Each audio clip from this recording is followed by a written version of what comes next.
Bueno, muchas gracias, Jaime, por la participación en esa entrevista. Le agradezco mucho. Estuve revisando varias de sus películas en estos días para preparar la entrevista y también las colaboraciones que usted hizo con Víctor Erice, que es el objeto del El tema. ciclo. Sí, sí, que es el objeto del ciclo que ellos están haciendo. Lo primero que quizás me gustaría preguntar es que uno de sus primeros trabajos en cine ha sido en Los Desafíos, ¿no? El largometraje Sí. en episodios producido por Querejeta, como ayudante en la dirección artística, ¿no?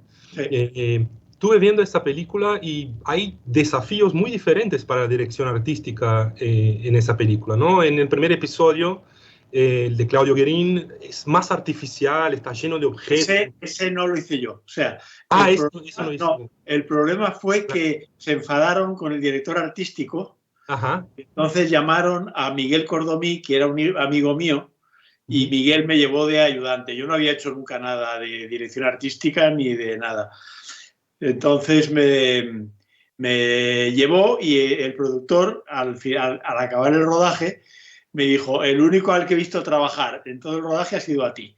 O sea que me quedo con tu nombre para llamarte director artístico para otros proyectos. Y con Víctor también me llevé bien. Y entonces tal. Pero vamos, yo hice los otros eran 3 episodios, ¿no? Sí, sí, el de Claudio Guerin, el de Egea, que es el segundo, y después el de Erice, que es el último. Yo hice el de Egea y el de Erice. Sí, sí, los dos en Segovia, porque yo tengo mucha relación con Segovia, y entonces localicé las 2 casas donde están rodados estos 2 episodios y la casa del espíritu de la colmena también, lo localicé en Segovia. ¿Hablo despacio para ti? ¿Hablo bien? No, entiendo perfectamente. Sí. Perfecto. Entonces usted también hizo la localización, o sea, encontró también la localización de ambos cortos. Sí, sí. No sé, quería preguntar un poco cómo fue en los desafíos en esos episodios trabajar ahí como ayudante en la dirección artística y si había diferencias, si ya percibía alguna diferencia en el diálogo con los diferentes directores, ya sea Egea y Erice, cómo fue ese diálogo, cómo fue esa participación en ese largo de episodios. Yo no conocía personalmente ni a Egea ni a Erice. Y una de las particularidades del trabajo era que yo no era el jefe del equipo de decoración, yo era el primer ayudante. Entonces, desde el principio vi que Víctor era una persona que no hablaba mucho, o sea, que la conversación era difícil. José Luis Egea era una persona mucho más locuaz, mucho más, digamos, normal, corriente, pero desde el primer momento ya toda la historia del capítulo de Víctor me interesó mucho, me pareció muy interesante. En ese momento los 3 eran 3 promesas. O sea, Víctor no estaba para nada por encima de ninguno de los demás. Ni esa película le colocó por encima de ninguno de los demás. Lo que le colocó fue el espíritu de la colmena. Claro. No, pero es muy interesante la película porque incluso me parece bastante distinta del resto del trabajo de Víctor Erice, ¿no? Hay, por ejemplo, un papel de los vestuarios en esa película, vestuarios medio extraños incluso, ¿no? Hay algo, la presencia del mono, hay algo aquí en esa película que, no sé. Así como el vestuario del espíritu de la colmena lo hice yo, me parece que el vestuario de los desafíos lo hizo la mujer de Elías Querejeta, que era Maiki Marín, que era la que solía hacer el vestuario de sus películas. Yo creo que yo no hice el vestuario de los desafíos, que solo hice la ambientación y la decoración general. Ya habían elegido ellos este pueblo en medio del pantano. Claro. Eso es un pueblo, en la película se dice que es un pueblo muerto, pero es muy interesante esos espacios medio vacíos que ellos incluso destruyen. Quería preguntar un poco cómo fue encontrar esa localización. Ya la habían encontrado cuando yo me incorporé. O sea, yo me incorporé, ya te digo, cuando el rodaje ya había empezado. Entonces fui los últimos días de rodaje del episodio de Guerin, y ya me empecé a trabajar en los otros 2, pero ya el primero que rodamos, creo que fue el de Erice, no, sí, fue el de Erice, la localización ya estaba. Y mientras tanto yo busqué la localización en Segovia para el de Egea. Muy interesante. Bueno, unos años después, entonces usted volvió a trabajar nuevamente con Erice en El espíritu de la colmena, ¿no? Sí. Y ahí usted hizo de todo, el vestuario, la dirección artística. Era una película con muy poco presupuesto. Solo hubo sastra, ¿sabes lo que es la sastra? La persona que físicamente se ocupa de la ropa, no la que diseña, la que le pone la ropa a los actores. Solo estuvo 2 semanas, luego ya me quedé yo solo para todo, tanto para decoración como para vestuario. Y yo nunca había hecho, bueno, tampoco había hecho decoración. O sea, de hecho, yo me metí en esto por una cuestión de caradura. O sea, sí, de decir, ¿sabes hacer esto? Y yo dije, sí, sí, por supuesto, pero no tenía ni idea, no tenía ni idea. El problema era que en esa época los sindicatos en el cine eran sindicatos verticales. Entonces, si tú empezabas en decoración, no podías pasarte a dirección. Era todo. Entonces, yo nunca pude filmar las 3 o 4 películas que hice de director artístico. Porque si las filmaba, no tenía que seguir de director artístico, no podía pasarme a dirección.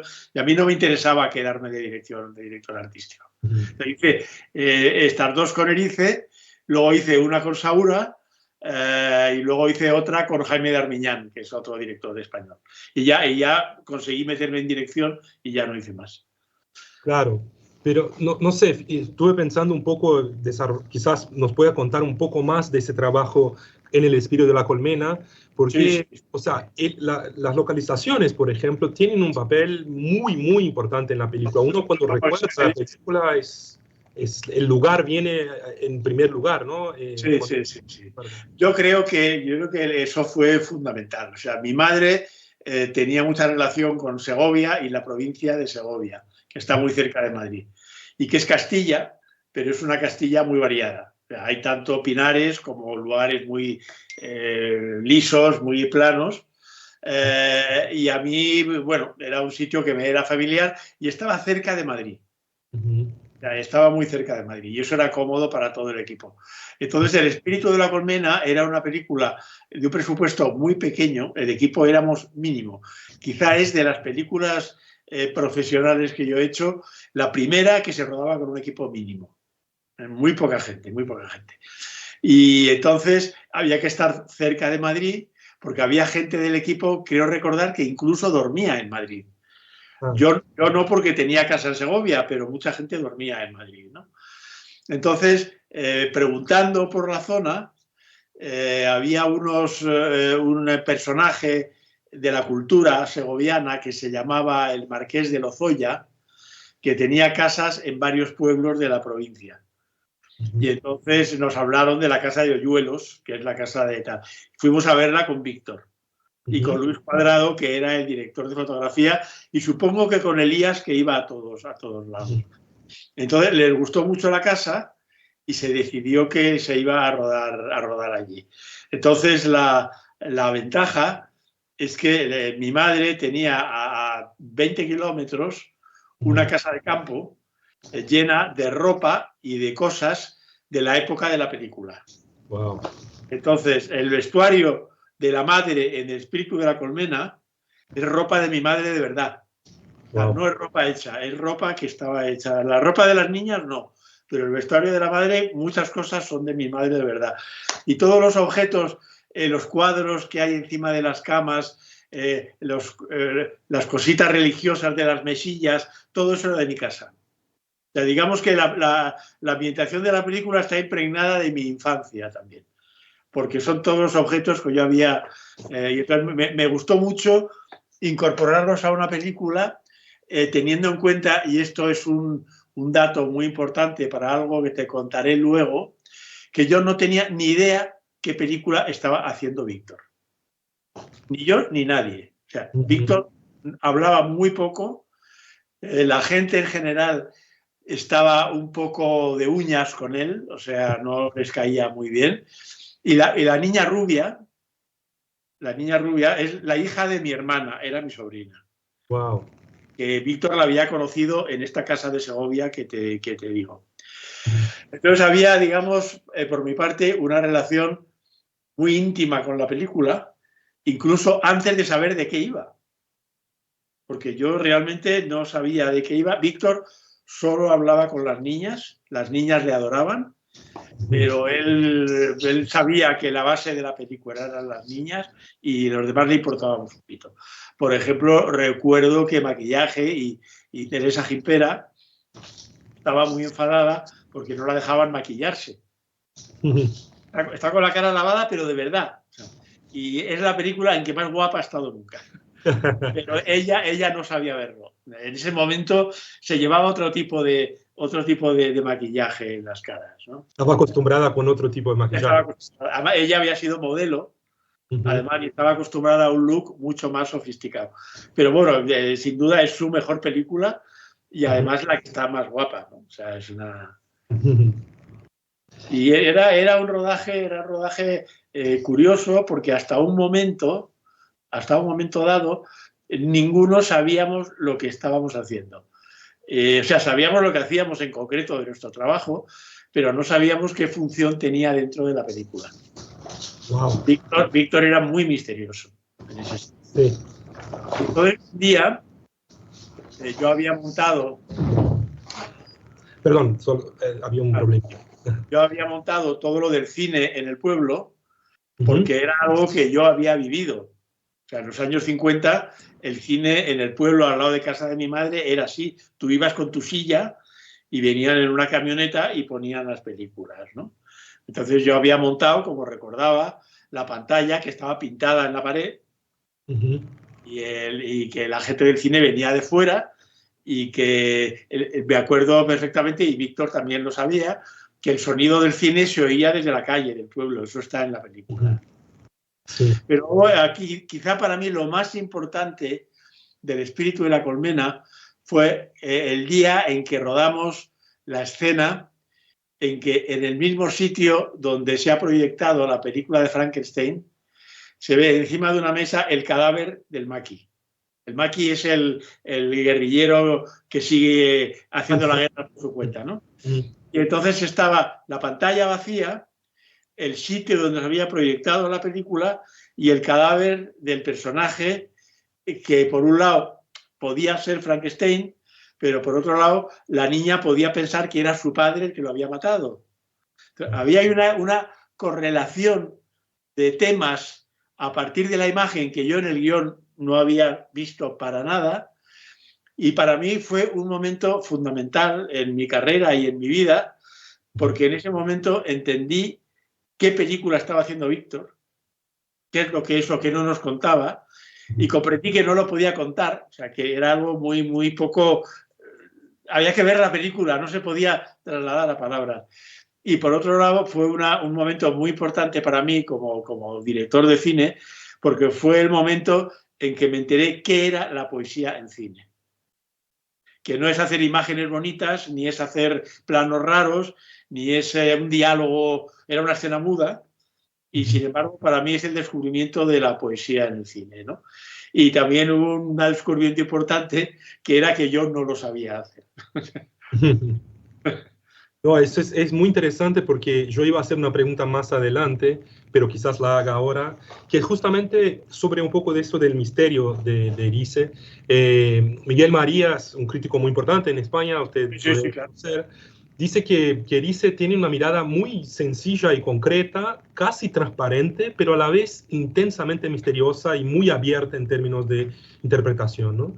El otro día estaba viendo una película suya, A un Dios desconocido, y en esa película noté algo quizás hay una semejanza ahí, en el sentido de que la película puede pensarse como muy sencilla, no tiene grandes rasgos así de experimentalismo efectista, pero a la vez la película es densamente misteriosa, muy elusiva, el personaje es un poco impenetrable, y eso nos hace querer verla muchas veces más. Entonces, quería preguntar un poco si quizás esa cercanía con Erice lo ha influenciado de alguna manera en esa época, lo ha hecho descubrir cosas que después lo influenciarían para su propio cine. Quería preguntar un poco de eso. Quizás usted ya empezó a responder, pero si puede No, desarrollar un poco.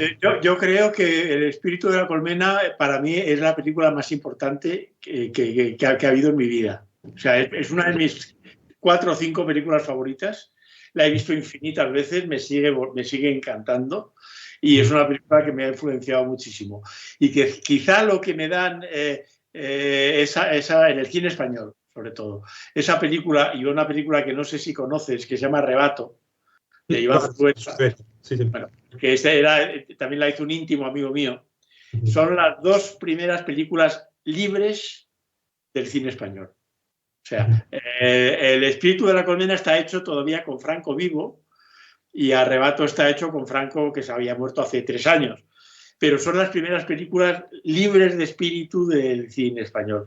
Y ahí, para mí, esas películas son una lección absolutamente importantísima, pero ya no solo en mi carrera, sino un poco en mi vida también, ¿no? En mi manera de ver las cosas y de ver a mi país, ¿no? O sea, son 2 películas que no tienen nada que ver y, sin embargo, en las 2 el cine es un elemento que está visto como un elemento muy mágico, pero que también puede ser peligroso, ¿no? Y entonces eso a mí me parecía muy interesante, muy interesante. Es muy interesante porque estaba viendo a un Dios desconocido y hay también, bueno, en Espíritu de la Colmena hay claramente esa presencia muy importante de Frankenstein, de la proyección de la película, y en un Dios desconocido hay la película de Dreyer también que ellos ven, y en un momento hay esa especie de cita del cine del pasado. Sí, sí, sí. Y bueno, quería preguntar si hay algo ahí también, si el cine, si esa relación con el cine del pasado de alguna manera también es algo que para usted fue importante. Mira, no lo sé, y El espíritu de la colmena fue una película que yo escribí con el productor. Y entonces, pero El espíritu de la colmena no, el Dios desconocido, la escribí con el productor. Y él había visto un programa de televisión que yo había hecho por casualidad sobre el retrato de Dorian Gray. Quiero decir que fue un encargo, que no fue algo que yo hubiera... Y entonces dijo Elías, ¿por qué no hacemos algo sobre un personaje homosexual? Y yo dije, vale, pero nos pusimos a escribir y hay una cosa de honradez literaria. ¿Qué coño sabemos nosotros de los homosexuales? Había una... Y entonces dije, bueno, vamos a hacer una película sobre la soledad, que es un tema que comparten homosexuales, heterosexuales, y ya por ese camino nos sentíamos un poco más libres, ¿no? Entonces, yo había muchas cosas del guión que no entendía, porque eran de Elías, pero al mismo tiempo me di cuenta de que Elías, es que es muy importante la figura de Elías como productor en mi carrera, de que si yo cambiaba algo del guión en el rodaje y a Elías le gustaba, Elías no se daba cuenta de que lo había cambiado. Con lo cual, eso me dejaba una libertad enorme. Y de hecho, cambié muchas cosas y Elías nunca comentó nada. Pero a Un Dios desconocido, yo aporté directamente yo una serie de cosas. O sea, Elías quería que la película estuviera de fondo, estuviera todo el tiempo Federico García Lorca. Claro. Y yo no soy muy fan de Federico García Lorca. Pero descubrí que, en cambio, el poeta en Nueva York me gustaba bastante. Lo que no me gusta es lo que no me gusta tanto es el García Lorca gitano y andaluz y todo eso. Pero el poeta en Nueva York me interesó. Entonces me inventé la escena del ritual en el cual el personaje cada noche se desnuda y pone de fondo su voz con tal. Y eso lo incorporé yo, pero a Elías le encantó y lo metimos inmediatamente, ¿no? La otra incorporación fue la música, la canción, porque a Elías no le gusta nada meter canciones en sus películas y a mí, en cambio, me gusta el musical mucho. Entonces metimos una canción que yo creo que la primera vez que en una película de Elías hay una canción que es importante, pero dio la casualidad de que era la canción que su madre le cantaba a Elías de pequeño. Wow. O sea, que todo eran casualidades absolutamente. Y la otra cosa que me inventé, que luego quedó muy bien, fue el momento en que el personaje del homosexual mayor le lleva un ramo de flores al tren al personaje de Héctor Altoyo cuando se despide. Y entonces ahí fue cuando el tren se iba, que el operador dijo, voy a cortar, y dije, no cortes, el tren se va, la fotografía se deslumbra porque el diafragma ya no está puesto para la fotografía que hay sin el tren, y me encantó cómo quedó un momento de otra. Pero todo lo demás estaba muy escrito con Elías, y yo nunca he sabido realmente si la película, aparte del tema, que era lo que nos importaba, de que fuera un protagonista homosexual y no fuera una película folclórica de kinkis, de golfos, de tal, nunca supe realmente qué quería contar Elías con esta película, ni me importa mucho, ¿eh? O sea, yo nunca la he vuelto a ver. Es que yo la vi esos días y es impresionante el misterio que queda de la película, que realmente está incorporado a la forma de la película. Sí, porque claro, además, al final, en la escena final, la entrega del rito al otro es totalmente ambigua. Totalmente. O sea, puedes verla exactamente de la manera en que quieras, ¿no? Hay gente que la ve como una ruptura. Yo, en cambio, la veo como una entrega de todo. O sea, esto es lo que yo soy, haz lo que quieras con ello, ¿no? Pero reconozco que es completamente abierto, o sea, que puedes sacar la conclusión que tú quieras, ¿no? Sí, es muy ambiguo porque uno no sabe explicar muy bien la acción del personaje, porque está llegando el hombre que teóricamente lo ama y no hace nada, tipo, lo presenta, hace como su ritual, como si él no estuviera ahí. Claro, pero sabe que está ahí. Claro, está mirando al mismo tiempo, hay un juego con ese voyeur de alguna manera. Yo creo que eso está muy bien, porque de alguna manera refleja el misterio que por lo menos para mí era la película. Sí. Para mí la película, yo no sabía por qué estaba haciendo esa película. Me gustaba y me parecía muy interesante romper esa barrera que había en España con el tema, ¿no? Pero más allá de ahí, y sigo sin saber qué es lo que... La película funcionó muy bien, ganó muchos premios y fue muy bien en taquilla. O sea, que realmente a la gente le interesaba en aquel momento eso que estábamos haciendo, ¿no? No, estoy totalmente de acuerdo que el misterio le da algo a la película, porque usted hablaba un poco del espíritu de la colmena y cómo no sabían qué película Víctor estaba haciendo, y usted lo vivió también quizás un poco con A un Dios desconocido, y ambas películas son tan misteriosas y tan abiertas que lo que uno ve, cuando las ve, tiene ganas de verlas de nuevo. Sí, sí. Por ejemplo, con el espíritu de la colmena todos los años tengo que verlo. O sea, es como... Es una alimentación. O sea, es como una alimentación, ¿sabes? O sea, me encanta esa película. Sí, usted ya leí otras entrevistas suyas en que usted dice que es una película decisiva en su vida, o sea, una de sus películas favoritas, y es realmente impresionante volver a verla de vez en cuando. No sé, pero más allá de ese misterio, más allá de esa relación con el rodaje, bueno, recién aprendo que tiene tanto que ver con su propia infancia, el espíritu de colmena, no sabía todas esas historias, me parecen... Pero no la historia, sino visualmente los objetos de la película. Claro, ¿no? O sea, claro. lo que es las cosas que salen en la película. O sea, el cuadro del ángel de la guardia, que está encima de la cama de las niñas, estaba encima de mi cama en casa de mi madre.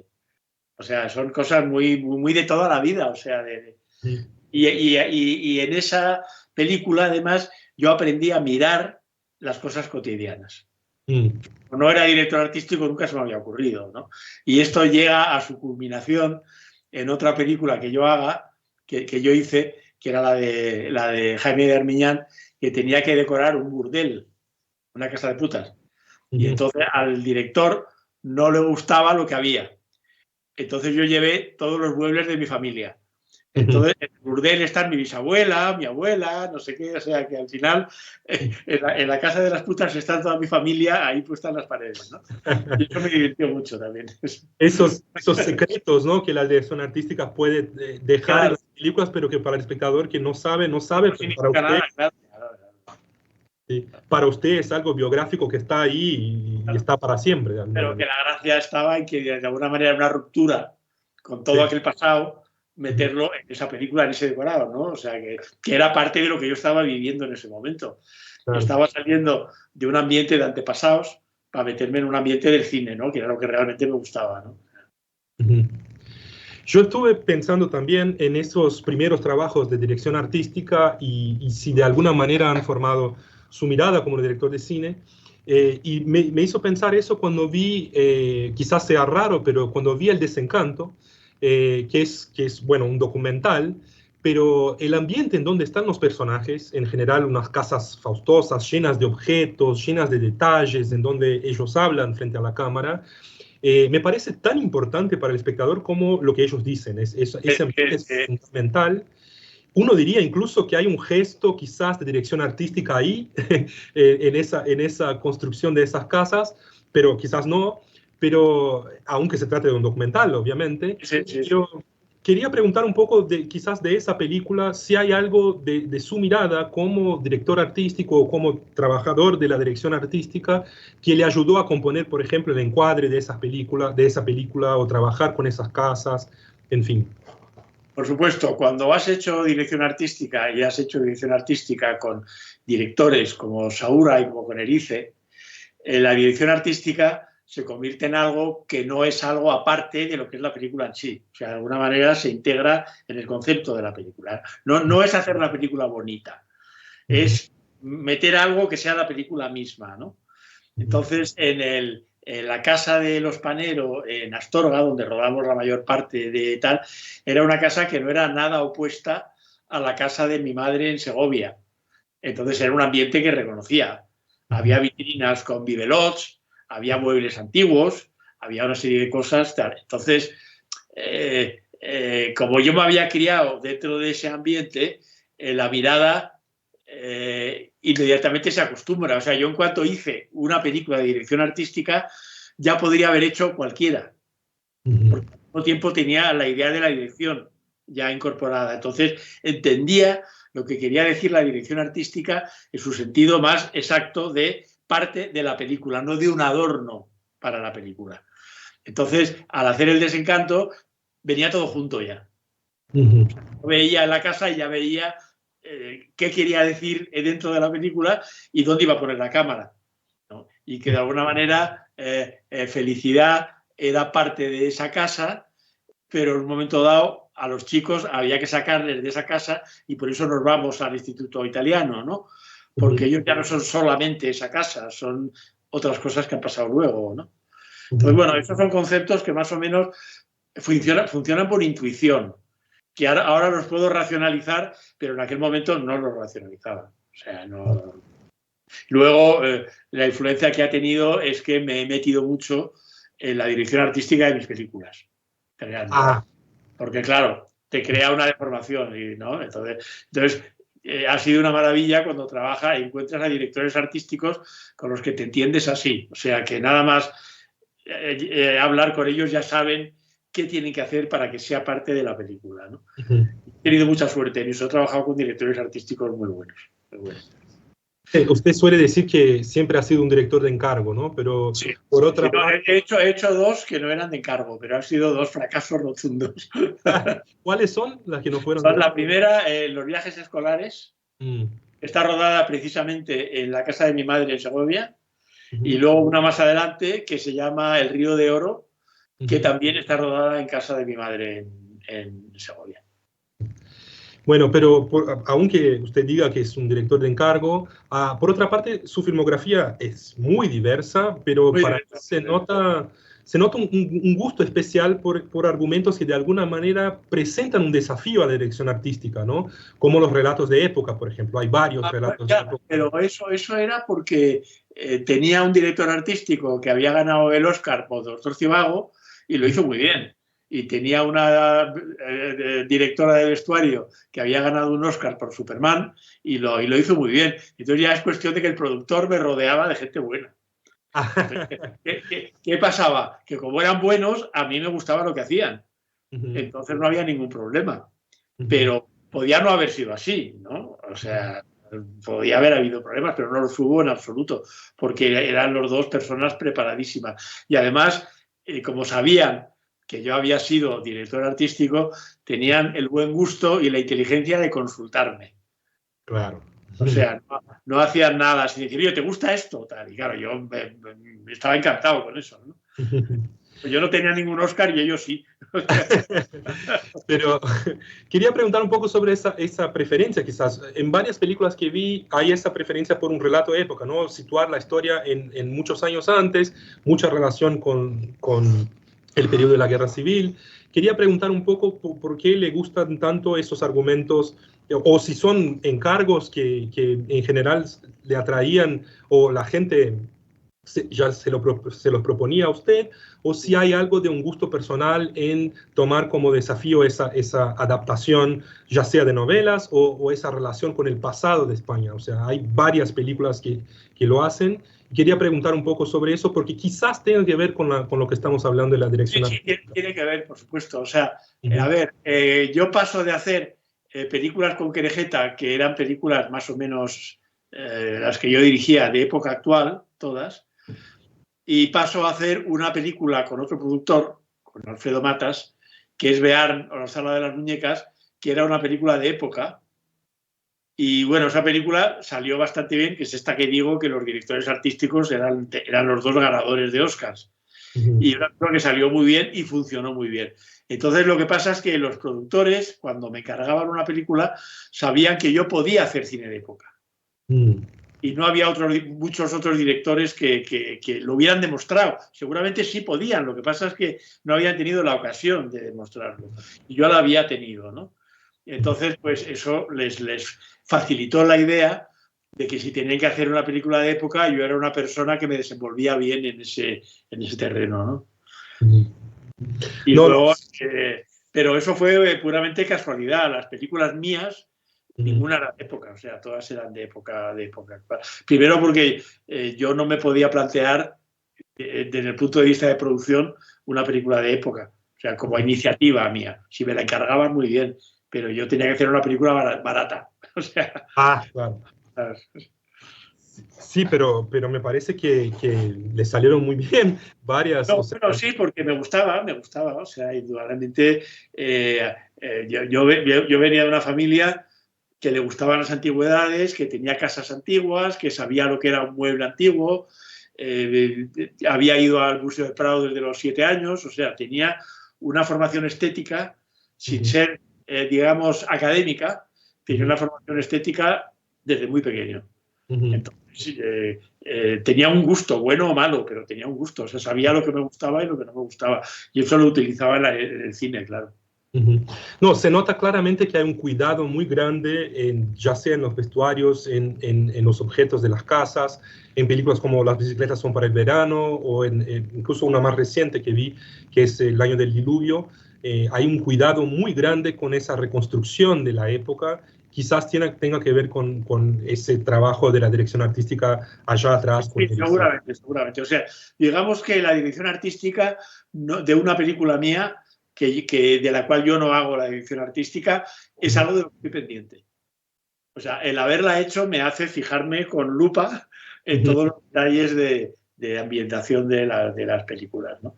O sea, a ver, lo puedo fijar en un anillo, en unos zapatos, en unas medias, no sé. Lo veo instintivamente porque como ya... Claro, cuando tienes que hacer algo que no sabes hacer, eso te obliga a fijarte muchísimo, porque quieres hacerlo bien.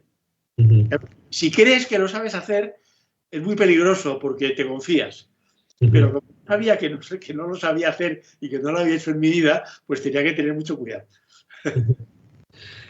No, hablando un poco, volviendo un poco a su colaboración con Erice, que creo que sería bueno volver. Hay algo que usted dijo, eso de la atención, ¿no? Cuando uno no ha hecho nunca algo, presta mucha atención en eso. Y hay algo bueno, de la mirada de Erice que siempre se nota, que es un cineasta muy atento, ¿no? Alguien que mira mucho antes de filmar y alguien que en cada plano parece tener un nivel de detalle y de atención muy fuerte, una mirada muy entrenada, ¿no? Uno se acuerda, usted seguramente se acuerda de planos de El Espíritu de la Colmena para el resto de su vida, y incluso en las recientes, en fin. Y quería entender un poco si de alguna manera esa mirada muy atenta, muy densa a los espacios, a los tiempos, a los actores, de alguna manera también fue inspiradora para usted, o cómo ¿Cómo fue ver eso también? Ojalá me hubiera inspirado más, porque yo tengo una admiración por el cine de Erice enorme, ¿no? Pero hay una cosa que me hace gracia, y es que en la última película de Víctor, que se llama Cerrar los ojos, yo no veo nunca a Víctor, pero tengo muy buena relación con él, o por lo menos eso considero yo. Como no habla, no lo sé, pero tengo buena relación con él. Yo hice una película que se llamaba Sus ojos se cerraron. Y también era el tema de Gardel, que también sale en un momento dado en la película. Y en esa película, la canción que cantan, que es la canción de Río Bravo, era la canción que cantaba yo en todos los rodajes de Víctor. Esa y otra de Atahualpa Yupanqui. Víctor me ha escuchado, igual no se acuerda, igual es un recuerdo inconsciente, ¿no? Pero yo cuando vi que estaba la canción en la película, se pusieron los pelos de punta. O sea, me pareció un diálogo, no sé cómo explicarte. O sea, me pareció que Víctor, igual es mentira, pero a mí me pareció que Víctor me estaba diciendo algo con eso, con esa incorporación del título de la película, el tema de Gardel y la persona que desaparece, que estaba también en la película mía, Sus ojos se cerraron, y en la canción, ¿no? Pero bueno, como Víctor es un personaje muy especial, igual para nada, ¿no? Igual fue pura casualidad, ¿no? Pero también yo miro con una especial atención todo lo que hace Víctor. Eso también es verdad. Él hizo muy pocas películas también, ¿no? Entonces, lamentablemente tan pocas, ¿no? No, y quería preguntar un poco sobre, ya que tocaste en el asunto, usted tocó en el asunto de Cerrar los ojos, usted también volvió a hacer un largometraje después de mucho tiempo con La Manzana de Oro, que lamentablemente yo no pude ver todavía, no está disponible, no la pude ver, pero y Víctor también volvió el año pasado con Cerrar los Ojos, después de mucho tiempo sin hacer un largometraje, y quería entender un poco por qué dos directores de una misma generación quedan tanto tiempo sin filmar y de repente vuelven en el mismo año. O sea, ¿qué los hizo volver de alguna manera o qué casualidad hizo que ustedes quieran volver? Yo creo que fue absoluta casualidad. En el caso de Víctor, desconozco el origen de la película. En mi caso fue porque había desaparecido en España el cine de encargo y de repente apareció un productor que me encargó hacer la película. Entonces para mí fue como, eso creía yo, que era volver a moverme en un ambiente que para mí era familiar, el cine de encargo. Lo que pasa es que este productor, o sea, lo que quería hacer no era lo que me estaba contando. Entonces, la gracia que tenía el cine de encargo es que te decía el productor, quiero hacer esto con tanto presupuesto y de esta manera. Y tú decías sí o no. Pero si lo que te dicen no es la verdad, tú como director de encargo estás totalmente expuesto a lo que el productor decida un mes antes de empezar el rodaje, que fue lo que pasó en esta película. Entonces yo me encontré un mes antes que no era la película en la que llevábamos trabajando 1 año y medio. Entonces fue una catástrofe. Pero bueno, el caso de Víctor tampoco ha sido una película que haya sido un gran éxito, pero bueno, ha gustado mucho y se ha visto más que la mía y indudablemente ha sido una película que ha sido apreciada, y no solamente en España, ¿no? Y la mía no se ha visto en absoluto, o sea que eso es... Qué pena. No, sí, la de Víctor, o sea, yo la vi en festivales de cine afuera, o sea, en Chile, en Argentina, se circuló bastante, estuvo en Cannes y todo. La suya no la pude ver todavía. No, la mía no circuló nada porque el productor no tenía ni siquiera, o sea, el productor no tenía dinero para hacerla. Entonces, no tuvo dinero para hacer ni un estreno. Wow. O sea, la gente no se enteró de que estaba la... Yo conseguí distribución por amistad con una distribuidora, él no tenía distribución siquiera, pero nos había dicho que sí. O sea, todo era, en fin. No, leí bastante sobre la película, vi que salieron varias notas, o sea, que sé que es una comedia, me dieron muchas ganas de verla. Es una comedia si te empeñas en que sea una comedia, pero bueno, sí. No, curiosamente gustó bastante más a la crítica especializada que a los diarios. Pero bueno, eso tampoco quiere decir nada a la hora de la verdad.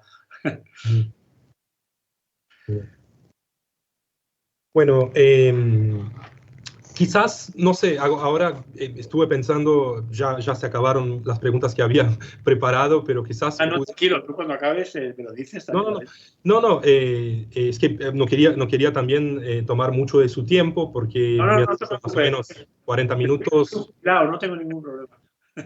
No, quizás quería preguntar, así por último, un poco más, si usted dice que Espíritu de la Colmena es una película muy, muy importante para usted, pero quería saber si usted también acompañó las otras películas de Víctor, La Distancia, y cómo fue su relación con esas otras. O sea, piensa que Espíritu de la Colmena es su mejor película, pero ¿qué pasa con las otras y cómo las ve de alguna manera?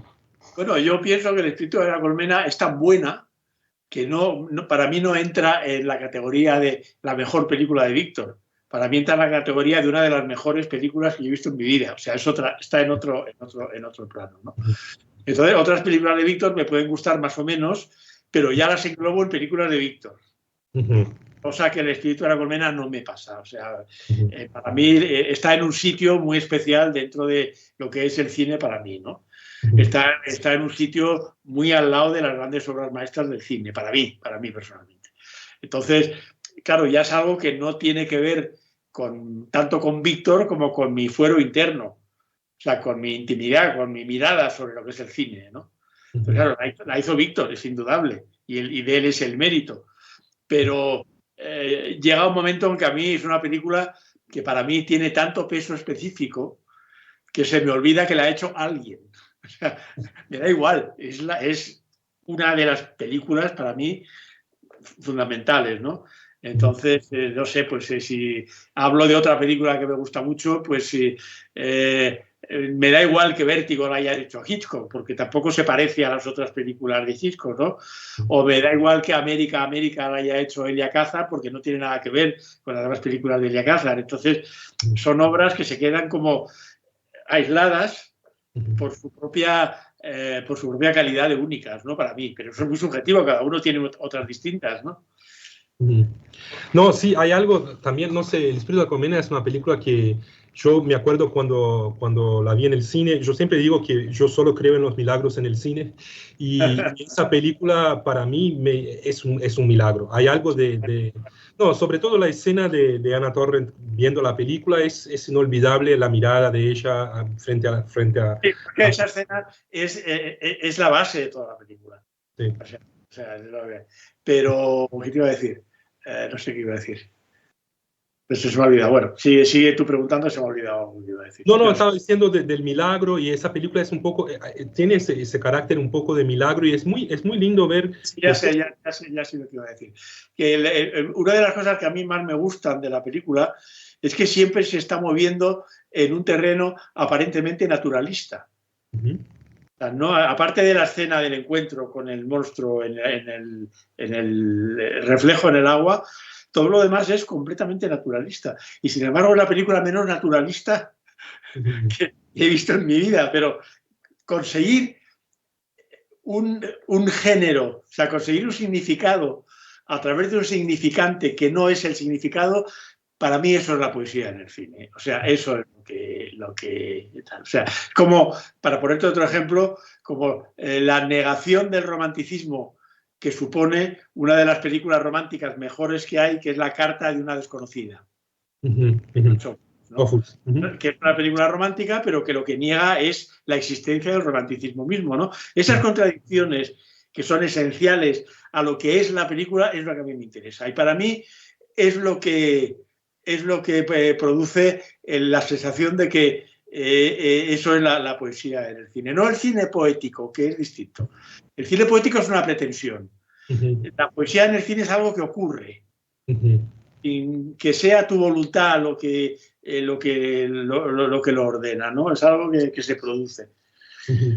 O sea, sí, yo siento lo mismo con El Espíritu de la Colmena, porque es filmar el cotidiano, pero de la manera que está filmado adquiere una especie de carácter mágico, de aspecto fantástico, aunque la película sea muy realista en la mayoría o sea, que otro director quizás le daría un tono completamente... Sí, podría haber sido una película costumbrista o una película sentimental o una película política, ¿no? Podría haber sido muchas cosas.